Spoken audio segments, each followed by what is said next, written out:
பேரவைத் தலைவர் அப்பாவு சட்டப்பேரவையில் பேசி வரக்கூடிய காட்சிகளை பார்க்கலாம். இங்கே நெருக்கடி நிலை பிரகடனப்படுத்தப்பட்டது என்று எக்ஸாலத்திலே பதிவிட்டிருப்பதற்கு காரணம் நம்முடைய தூர்தர்ஷன் அவர்களோடு அழைத்து வந்து அதை எடுப்பதற்கு மறுக்கப்பட்டது. 2 நிமிடம் அல்லது 3 நிமிடங்கள் தான் அவர்கள் மாண்புமிகு ஆளுநர் அவர்கள் தமிழ் தாய் வாழ்த்துக்கு பிறகு இருந்தார்கள். அதன் பின் அவர்கள் வெளியே சென்று விட்டார்கள். அதன் பின்பு என்ன நடந்தது என்பதை எல்லாம் நாம் நேரடி ஒளிபரப்பிலே என்ன என்று கேட்டு தெரிந்து கொண்டோம்.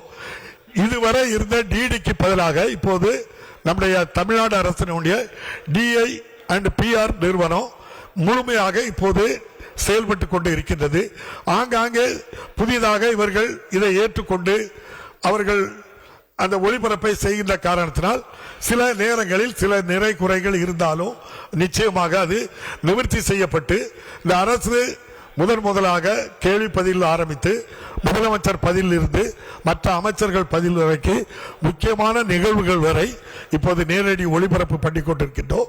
நிச்சயமாக முதலமைச்சர் முழுமையாக நேரடி ஒளிபரப்பு பண்ண வேண்டும் தான் சொல்லி இருக்கின்றார்கள். ஆகவே ஒன்றை மட்டும் ஆளுநருடைய பதிவுக்கு நான் விடையாக சொல்கின்றேன்.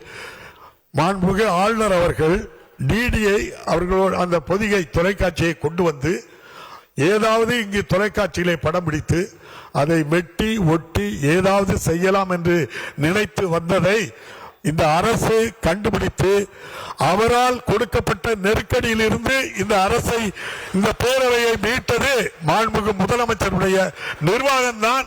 அதை கண்டுபிடித்து அதை நிவர்த்தி செய்திருக்கின்றது. இல்லை என்றால் டிடி அந்த பொதிகை தொலைக்காட்சி இங்கு உள்ளே இருந்திருந்தால் இவ்வாறு நடந்திருக்கும்.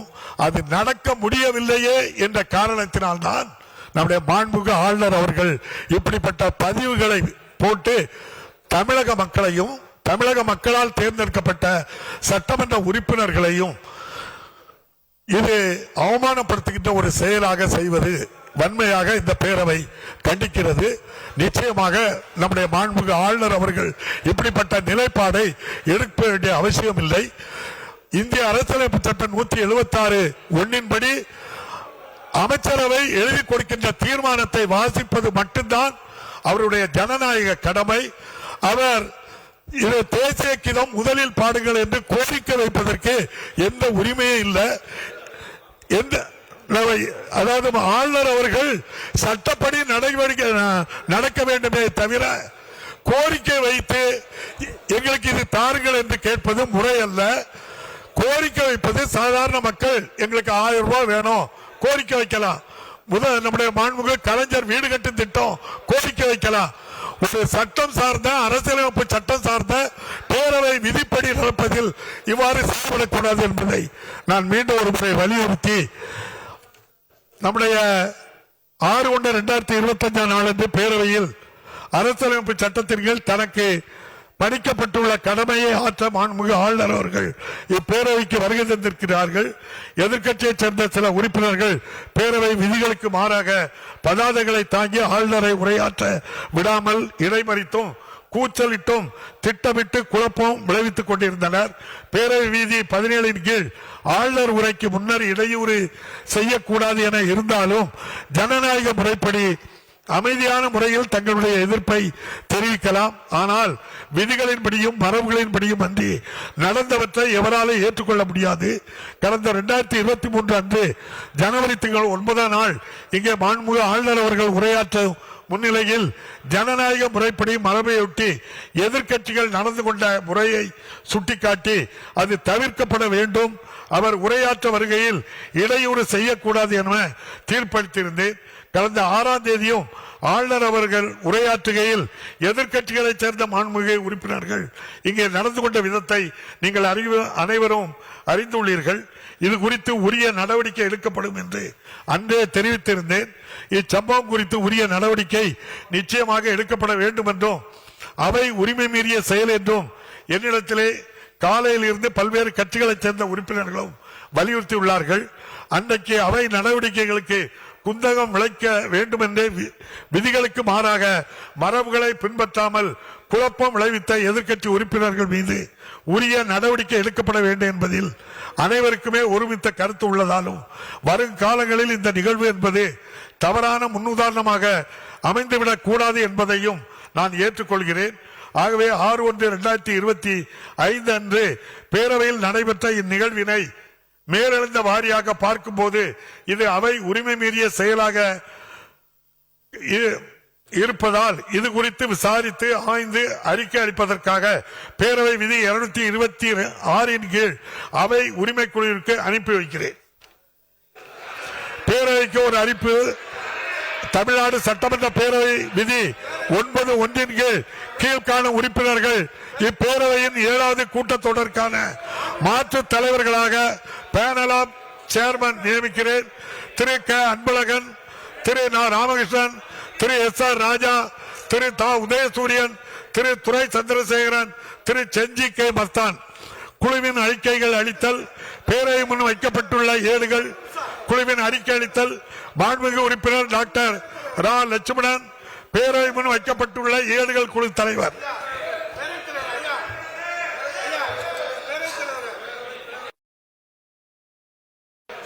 தமிழ்நாடு சட்டமன்ற பேரவையின் 2024-25 ஆண்டிற்கான பேரவை முன் வைக்கப்பட்ட ஏடுகள் குழுவின் 10வது அறிக்கையினை குழுவின் சார்பாக பேரவைக்கு அளிக்கின்றேன்.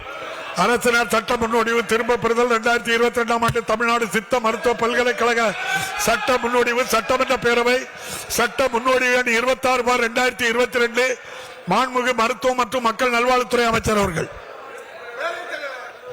மாண்புமிகு பேரவைத் தலைவர் அவர்களே, 28/4/2022 நாளன்று பேரவையில் நிறைவேற்றப்பட்ட 2022 ஆண்டு தமிழ்நாடு சித்த மருத்துவ பல்கலைக்கழக சட்ட முன்வடிவை சட்டமன்ற பேரவை சட்ட முன்வடிவு எண் 26/2022 திரும்ப பெற அனுமதி வேண்டும் என கோருகிறேன். மாண்புமிகு மருத்துவ மற்றும் மக்கள் நல்வாழ்வுத்துறை அமைச்சர்களின் தீர்மானம் பேரவையின் முடிவு கூறப்படுகிறது. ஏற்போர் ஆம் என்க, மறுப்போர் இல்லை என்க. ஏற்போரே அதிகம் என்று கருதுகிறேன். ஏற்போரே அதிகம். தீர்மானம் நிறைவேறியது.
பேரவைத் தலைவர் அவர்களே, இங்கே நீங்கள் ஒரு தீர்ப்பை வழங்கி இருக்கிறீர்கள். அதை நான் குறுக்கிட விரும்பவில்லை. எனினும் என்னுடைய வேண்டுகோளை நீங்கள் ஏற்றுக்கொண்டு இனி வரக்கூடிய காலகட்டங்களில் இது போன்ற தவறுகள் நிச்சயமாக நடக்காது என்ற உறுதியை அவர்கள் வழங்குவார்கள் என்று சொன்னால் இத்தோடு இந்த பிரச்சனைக்கு முற்றுப்புள்ளி வைக்க வேண்டும் என்று நான் கேட்டுக்கொள்கிறேன். பேரவைத் தலைவர் அவர்களே, வேறு சபை கூட்டம் நாங்கள் தெரிவித்திருக்கிறோம். அதற்கே எங்கள் மீது நடவடிக்கை எடுக்கப்பட்டிருக்கிறது. எனவே பதாகைகள் வந்ததற்கு நீங்க தவறு செய்திருக்கிறீங்க. அதுதான் சுட்டி காட்டுகிறார். போது நீங்கள் கடைபிடித்த முறையை நாங்கள் இன்றைக்கு கையாளவில்லை. பதாகைகளை நாங்கள் எடுத்து வரவில்லை.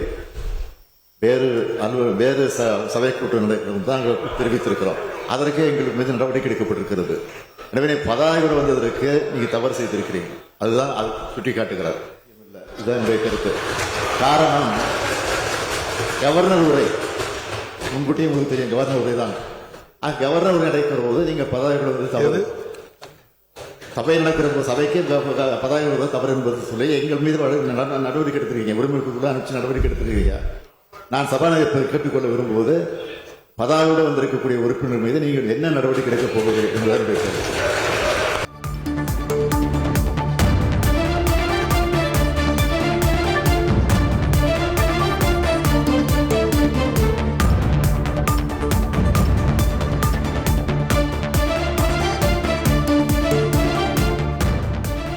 ஆளுநர் விவகாரம் தொடர்பாக சட்டப்பேரவையில் சபாநாயகர் அப்பாவு விளக்கமளித்தார். அப்பொழுது அவர் சட்டப்பேரவையில் இருந்து ஆளுநர் வெளியேற அதிமுகவினரே காரணம் என்று தெரிவித்தார். ஆளுநருக்கு எதிராக அதிமுகவினர் பதாகைகளுடன் வந்தனர் என்றும் குறிப்பிட்டார்.